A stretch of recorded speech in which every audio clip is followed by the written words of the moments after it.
안녕하세요. 이번에 소개시켜드릴 책은 바로 데이비드 호킨스 박사의 나의 눈입니다. 이 책은 지난번 저희 분당 독서 모임에서 함께 읽었던 책인데요. 제가 데이비드 호킨스 박사님의 책을 몇 권 가지고 있는데 읽어보지는 못했던 책이거든요. 근데 이번에 좋은 기회가 돼서 읽어봤는데 생각보다 되게 좋더라고요. 이 책이 호킨스 박사님의 저서 중에서 조금 앞부분에 속하는 책이거든요. 의식혁명 그 다음 책으로 알고 있는데, 이 책이, 난 다 필요 없고 영성적으로 좀 깊게 파보고 싶다 하시는 분들께는 정말 도움이 많이 될 만한 책입니다. 데이비드 호킨스 박사님 아마 영성 쪽으로 관심 있으신 분들은 다 알고 계실 거예요. 정말 너무너무 유명한 분이시고, 의식 지도라는 걸 만들어서 인간의 의식을 0부터 1000까지 이렇게 쫙 정리를 해주신 분이시잖아요.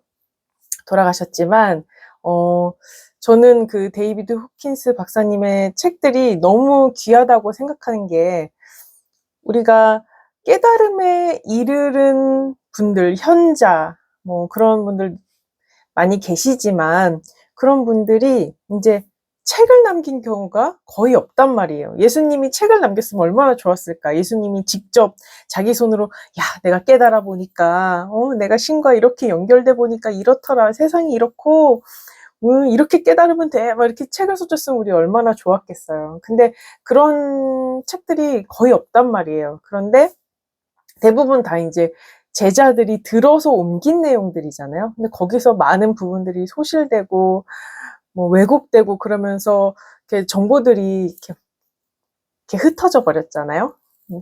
근데 이 데이비드 호킨스 박사님은 깨달음을 얻고 나서 그 내용을 굉장히 오랫동안 막 설명을 못하고 계시다가 한참 후에 이제 책을 써서 정말 방대하게 자료를 남겨주셨단 말이에요.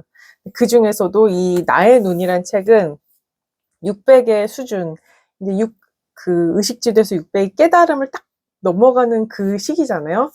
거기서 이제 몸과 영혼의 막 분리가 사라지고 막 이런 그 순간인데, 그 깨달음의 순간, 그리고 깨달음이 이루어지고 나서의 어떻게 변화하고 어떻게 보이고 어떻게 하면 깨달음을 얻을 수 있는지, 이런 자세한 내용을 여기에 정말 많이 써주셨습니다.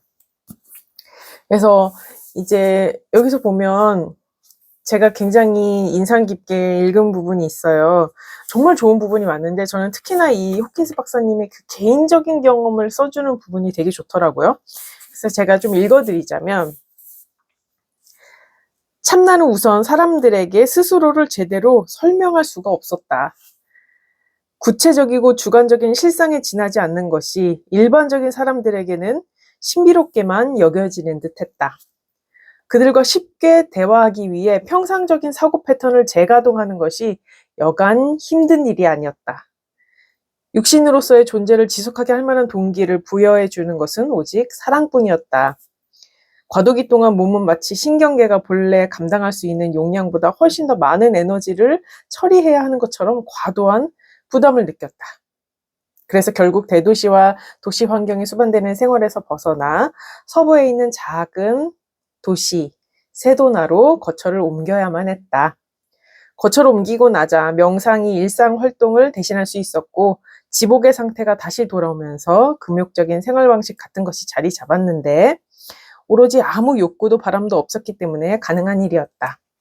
몸이 아주 사소한 것이거나 심지어 존재하지도 않는 것인 양 종종 먹는 일조차 잊어버릴 때가 있었다. 거울 앞을 무심히 지나가다가 거울에 몸의 모습이 떠오른 것을 보고 놀라기도 했다. 세상사에는 아무 관심도 없었으며 과거의 의식을 대신하게 된 영적인 상태에 적응하기 위해 일상적인 역할과 직분에서 벗어난 상태가 근 10년간 계속되었다. 이 방금 읽어드린 부분에서 느낄 수 있는 것처럼 이 600의 의식을 넘어서서 이제 지복의 상태라고 하잖아요. 그 상태에서 내가 어떤 경험을 했는지, 이 상태가 되니까 사람들이 어떻게 보이는지도 말씀해 주시거든요. 이 전 페이지, 이게 42페이지, 43페이지, 41페이지에 걸쳐서 있는 내용인데, 사람들은 자신의 진실에 대해 전혀 알지 못하거나 의식하지 못하고 있으므로 그들에게는 아무 잘못이 없어 보인다. 그런 상태에서 그들은 프로그램화된 허구적인 신념 체계에 따라 움직인다. 그 동안에도 그들 영혼의 순수함은 본래적인 아름다움으로 빛난다. 우리들 얘기죠, 이제. 우리 이 일상을 살고 있는 보통 사람들은 아무 잘못이 없이 그냥 순수하게 프로그램 된 대로 이렇게 움직이는 그런 존재들인데, 그럼에도 아름다운 존재들이다. 이렇게 본이 그렇게 보인다. 이렇게 어떻게 보이는지도 설명해 주시고, 그리고 뭐, 명상을 하면 뭐 어떻게 된다, 뭐, 정말 많은 내용이 이렇게 이제 두꺼운 내용이 이제 들어가 있는데, 이 영성 쪽으로 좀 이 깨달음 쪽으로 이렇게 가고 싶으신 분들은 이 책이 정말 도움이 많이 되실 것 같아요. 특히 이제 뒤엔 또 근육 테스트, 이 호킨스 박사님 그 내용의 근간이죠. 근육 테스트를 통해서 우린 진실과 거짓을 이렇게 구분할 수 있는 힘이 있다. 이 진실에 다가갈 수 있는 이렇게 연결되어 있는 게 있다라고 하면서 근육 테스트에 대해서 또 나오는데, 다른 책에 비해서 특히 나의 눈이라는 책에서 근육 테스트에 대해 정말 자세하게 나와 있는 것 같아요. 그래서 이 뒷부분 읽고 제가 이제 저희 독서 모임 분들이랑 막 해보기도 했어요. 근데 정말 신기한 게 정말 되는 거예요. 연달아서 이렇게 막 근육 테스트가 되는 것을 보고, 와, 이거 정말 되는구나 했는데, 제가 사념이 섞이는 순간 근육 테스트의 그 정확도가 확 떨어지더라고요. 그래서, 근육 테스트도 굉장히 이제 연습을 많이 하고 수련을 해서 정확도를 높여가야 되는 부분이 있다는 걸 알게 되는 좋은 경험을 했어요. 여튼 이제 그런 내용들이 들어있고, 이 책을 어떤 분들은 영성에 관해서 이렇게 관심이 많으신 분들은 정말 좋겠지만, 만약에 종교적으로 조금 좀 틀이 있다, 약간 전통적인 종교 그런 고정관념이 좀 있으신 분들은 좀 어려울 수도 있겠다, 이런 생각이 들어요. 이 종교에서는 말하는 그런 어떤 뭐 하지 말아야 될 것들이 되게 많이 있잖아요. 그런데 영성은 항상 그것을 더 훨씬 넘어가서 설명을 합니다. 그래서 만약에 정말 영성으로 깊이 들어가고 싶다, 내가 가진 종교적인 고정관념 좀 깨고 넘어가고 싶다, 이런 분들은 도전하셔도 좋고, 만약 그런 게 되게 어려우신 분들은 굉장히 저항감을 느끼실 수도 있겠다, 이런 생각이 들었습니다. 이 책을 보면서 호킨스 박사님 책은 정말 다 좋구나. 다 좋구나. 근데 난이도로 치자면 별 5개 중에서 별 4개 정도 될 것 같아요. 이 언어가 호킨스 박사님 책이 뒤로 갈수록 좀 쉬워진다는 느낌이 있어요. 그래서 이제 놓아버림이 마지막 책이잖아요. 가장 읽기 수월한 책이 저는 놓아버림인 것 같아요. 앞에 책들은 조금 이제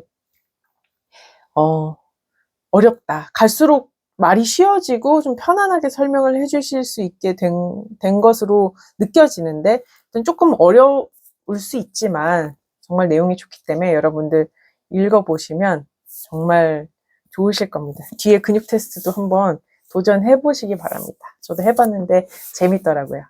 그러면 여러분, 오늘 나의 눈 책은 소개는 여기까지 하고요. 다음에 또 재밌는 책, 재밌는 이야기로 찾아뵙도록 하겠습니다. 그러면 다음에 또 뵐게요. 안녕.